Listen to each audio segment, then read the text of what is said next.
Welcome to the Pre-Snap Podcast presented by LineStar, your top NFL player prop bets for Week 14. Alongside Tyler Wiemann, I'm Shannon Sommerville. All of our picks are available on Underdog, Sleeper, Chalkboard, and Parlay Play. If you don't have those apps, download them. Use the promo code LineStar so you can get a nice deposit match plus 1 free month of the LineStar app. That's the tool that we will be referencing throughout this video. The tool specifically is called the PropsAI tool, and it compares LineStar's projections to what's out there in the sportsbooks. So if you haven't checked it out yet, I highly recommend you do so, LineStarApp.com. Without further ado, let's get into our picks for this week. Actually, before we do, make sure to like this video, subscribe to the channel, and comment below. That would greatly help us out. We're trying to grow our audience, and it helps us out in the YouTube algorithm department. It also helps you out because if we go 5-0, one randomly selected commenter will win $100. We've had a couple $100 giveaways this season, so let's keep it rolling. Now, we didn't last week. Just a quick little recap of our picks last week. We were 3-2 on our picks. Where we went right was Nico Collins over 80.5 receiving yards. He had 119. Trey McBride, Tyler, nice pick there, over 60.5 receiving yards. He had 96. Lad McConkey, Go Dogs, delivered for us there, over 64.5 receiving yards. Lad McConkey coming in with 117, has had an incredible season. Where we went wrong was with Saquon's over on receiving yards. He crushed it, just not in the receiving yards department, just 10 for him. And then Puka Nacua over 76.5 receiving yards. He had just 56. The Rams offense slept the first half of the game, so weren't able to get it going until the second half of that game.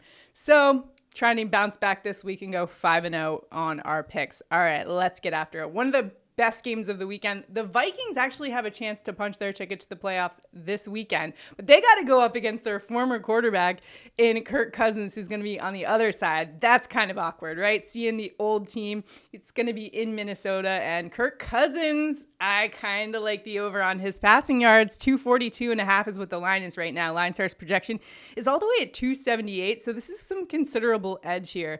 Now, Cousins is averaging 254.3 per game. And he is going up against a Minnesota defense that's very good, but I think this has kind of been a bit of a pass funnel defense. They've got a great rushing defense, really good at limiting opposing teams' running backs. But I like the spot here for Cousins. The Vikings are 6-point home favorites in this one. I think he's going to have to throw the ball a ton in this game. What about you, Tyler? I agree. And, typically the Falcons are a run-first team, pass second. But in this matchup, I think it's going to be highly unlikely that they're successful on the ground. And what that's going to lead to is more Kirk Cousins throwing. And if they start trailing, this team, this coaching staff is reactive and absolutely will let just Kirk Cousins sling the ball. And I think that's the situation that we're most likely going to be in, is Kirk Cousins dropping back and just slinging it all over the field. Maybe a Kirk Cousins revenge game narrative going here. All right, I'm into it. Should be a good one. All right, next up, let's go to the Tennessee Titans and their wide receiver, Nick Westbrook-Ikhine, over 32.5 receiving yards. LineStar's projection is 40, consensus at 43.8, and averaging 58 receiving yards per game over the last 6 games. Going up against Jacksonville. We know Jacksonville is just an awful team right now. They rank 32nd in pass defense DVOA. So a nice spot here for those Titans wide receivers, but especially Nick Westbrook-Ikhine. What do you think? Yeah, he has just been really good lately. He's averaging 64 yards per game over the last 4, but the real story here is just how bad Jacksonville has been in the pass game. They're ranked 30th, allowing 182.2 receiving yards per game. Now, they're going to be able to run the ball also, but I think they really are focusing this year on, teaching Will Levis the ways of the NFL and getting him up to speed. So even if they are able to run the ball, I expect them to pass a decent amount because there's a great time to build some Will Levis confidence. And it seems like he has some pretty good chemistry with his wide receiver here. So I like the spot, and I like that you said that. That's an important piece of this is because, at this point, the Titans, aren't going deep into the playoffs or anything like that. So they're just trying to develop, what they have. So good point there. Next up, let's head to the Minnesota Vikings and their tight end, TJ Hockenson, over 36.5 receiving yards. LineStar's projection is all the way at 52.5 and the consensus around 41. Hawkinson's averaging just over 50 receiving yards per game. Now he's only been over 2 of 5 games. However, we got to take into consideration the fact that the Vikings were kind of rolling him out a little bit slowly, so he wasn't out there on the field as much during the first few games, and they're definitely going to have him out there in this one where they have a chance to punch their ticket to the playoffs. What do you think?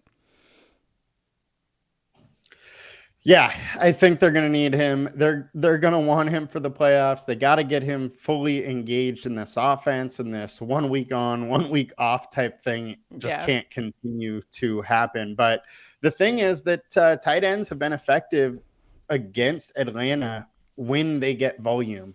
Hockenson's averaging 6.8 targets per game. So the volume is there. And if so, this line at 36 is just way too low for a tight end of his caliber.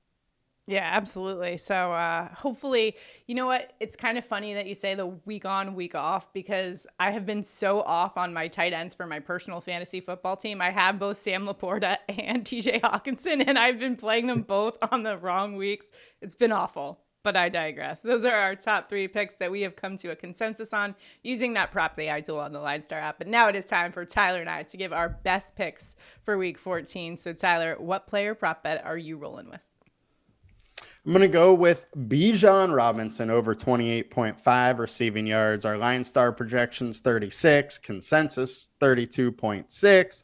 Minnesota has been extremely tough versus the run. They've been allowing less than 50 yards per game on the ground to the running back over the last 4 games. Now you have a dual threat running back in Bijan, and he's their most explosive player. If they want to win this game, if the Falcons want to win, they got to get him open in space. And I think that's something they are going to try to do. And the way to do that, the easiest, the path of least resistance, if you will, is getting him open in the receiving game. 28.5 is just too low for a guy that can catch, 6-7 balls if they're throwing a lot. So I like Bijan.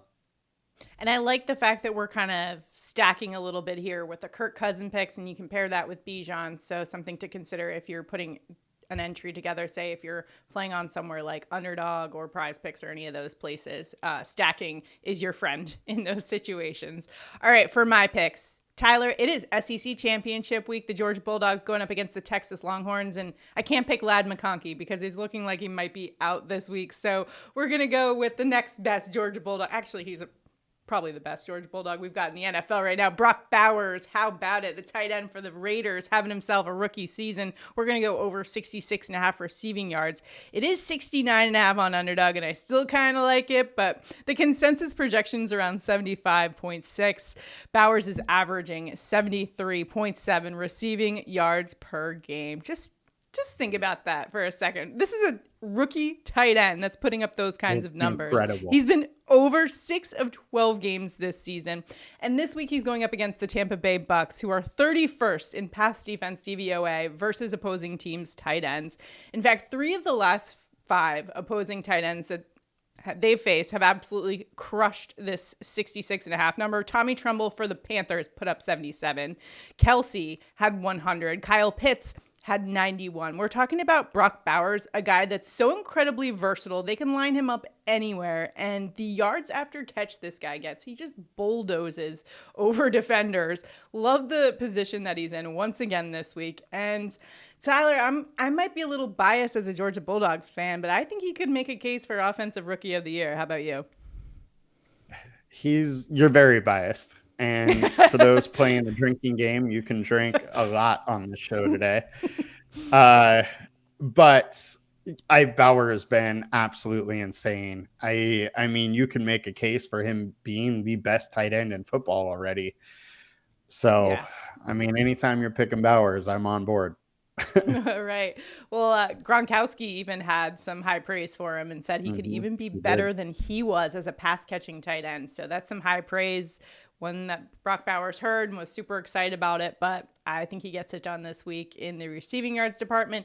And it's crazy to think that he's doing all of this on a Raiders offense that's just so abysmal. So I'm really excited about what the future holds for Brock Bowers, but more importantly, hopefully he cashes for us this week in week 14 on a week the Georgia Bulldogs need a win. Hopefully they can get it against Texas, but hopefully if not, Brock Bowers can deliver for us, for all you Georgia fans that are out there. And yes, we have installed a drinking game into this show because Tyler has called me out multiple times for how many times I mentioned the Georgia Bulldogs. So we just thought it'd be a fun thing, I think everyone's on the floor by the end of the show, though. That's the problem. Well, good luck in all of your and it's not just Bulldogs. It's Jets, it's Knicks, it's Yankees. I know. We got to throw them all out there. Got to throw them all out there. All right. Well, if you've got any locks for us this week in week 14, we'd love to hear from you in the comments. Or if you disagree with us on any picks too, hey, that's welcome as well. We want to hear from each other. We're all trying to get all the information we can and to give you guys so that you can make informed decisions and just bet a little bit smarter this week. Remember to always bet responsibly. And if you have any questions for us, drop them in the comments. I know a lot of times the lines move and change. And speaking of those lines moving and changing, you might want to sign up for notifications as well to our videos so that you are always the first to be alerted when we come out with new videos, and you can hop on these lines right when we come out with them. And again, if you haven't already, like this video, subscribe to the channel, comment below. Hopefully we go 5-0 and we will give out $100 next week. By the way, we were 3-0 on our picks on Monday Night Football. So tune in for our Monday Night Football show. If you guys commented on that one, you'll be entered into the drawing where we're giving out $50 for our 3-pick Monday Night Football show. But yeah, we've been crushing the prop picks lately thanks to the PropsAI tool. So again, check that out as well, linestarapp.com. Good luck, everybody, in week 14. I know we've got a lot of fantasy football players out there that have got some big matchups, myself included. Tyler, are you playing any meaningful fantasy this week? I am. So I have Nice. two, friends season-long leagues. One of them, I clinched the bye a couple weeks ago where I'm just absolutely destroying that league. The other one, I have the second highest scoring team in the league, but I have like 150 more points against me than anybody else has. And I need like the perfect scenario of people losing and me winning to get into the playoffs. But my team is really good. I just keep getting terrible luck. Well, maybe your luck will turn around this week in week 14, and at least it sounds like you got at least one team. For my team, I have both of them that are just like on the cusp. So you know what? It could go really well or really bad this weekend. That's just kind of the weekend that's ahead of me, especially with the SEC championship too. So I could be really happy on Monday or just really grumpy. So you'll know by tuning in on Monday, by the way, to our show. So good luck, everybody. By how many times you drop if I don't mention Georgia at all, you'll know. All right, guys, good luck. We'll see you next week.